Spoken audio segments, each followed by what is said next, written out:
Hey, what is good guys, Chris here, welcome back to the channel, and today we're talking about the GFX, and I am not gonna do the review that soon because there's so many things that I wanna dig in and find out about this amazing sensor, amazing camera that Fujifilm released a couple of years ago. But today we're talking about the autofocus. That's what matters for most of the users, and I believe that it's important, especially if you're shooting fast action like weddings and events.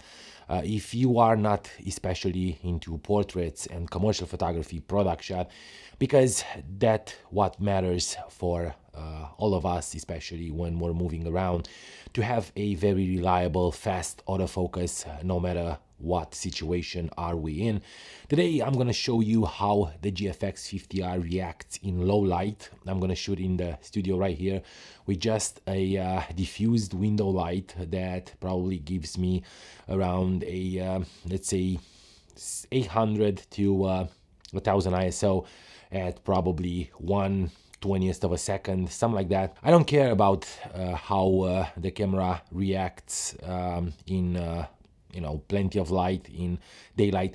I'm mostly interested in how it reacts in low light when any sensor struggles, and this one being a 50 megapixel sensor, also a medium format sensor, that it's totally different than a full frame.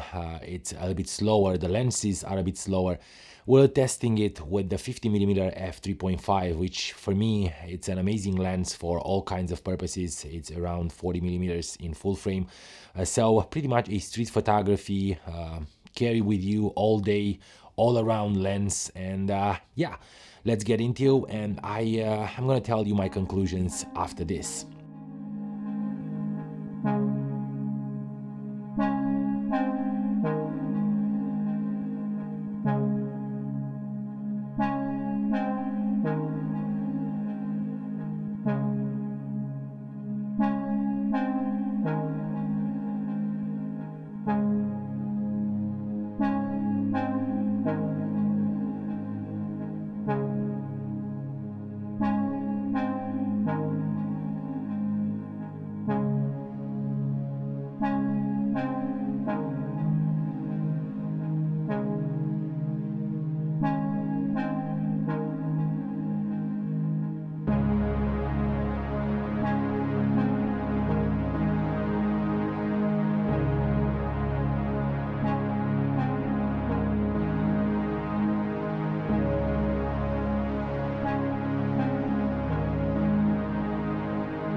Okay, so what are my conclusions about the 50mm 3.5 on the GFX 50R?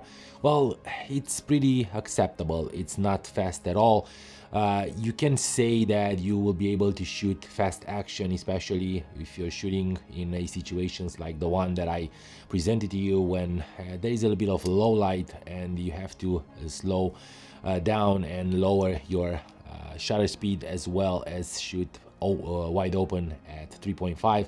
3.5, it's a 2.8 in full frame, which makes the lens pretty fast in terms of aperture. The distance between the objects that I tried to focus was around 4 feet, so there were like 3 feet in between the camera and the other camera on the tripod, and probably 6 feet, 7 feet to the wall and the clock that was on the wall.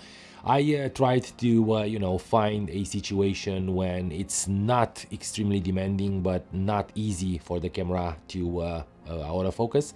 So what are your opinion? What do you think about the GFX 50R in terms of autofocus? You have to know that bigger lenses and longer focal length, they're gonna autofocus slower than the 53.5. There is a lot of glass, and these lenses have a lot of glass inside, so there's a lot of glass to move, which makes the camera a little bit slower, especially in situations when you have to crank your ISO up a little bit. So guys, thank you so much for watching this. It was a short video, and I'm very grateful to have this camera and talk about it, and, you know, tell you, if you were thinking about buying the GFX, what are the downsides and what are you gaining out of it. And we're gonna have more and more videos about it. We will gonna probably divide these videos in more parts, so we can talk about all the aspects of the GFX 50R, and in the end we're gonna have a full review that will probably grab everything and put everything together. So thank you again for watching these videos. Thank you for subscribing the channel. Please go ahead and do hit that notification bell as well, and give these videos a thumbs up. It's super helpful with the algorithm, and it helps me create more and understand where I am as a creator. And I will definitely see you in a bit.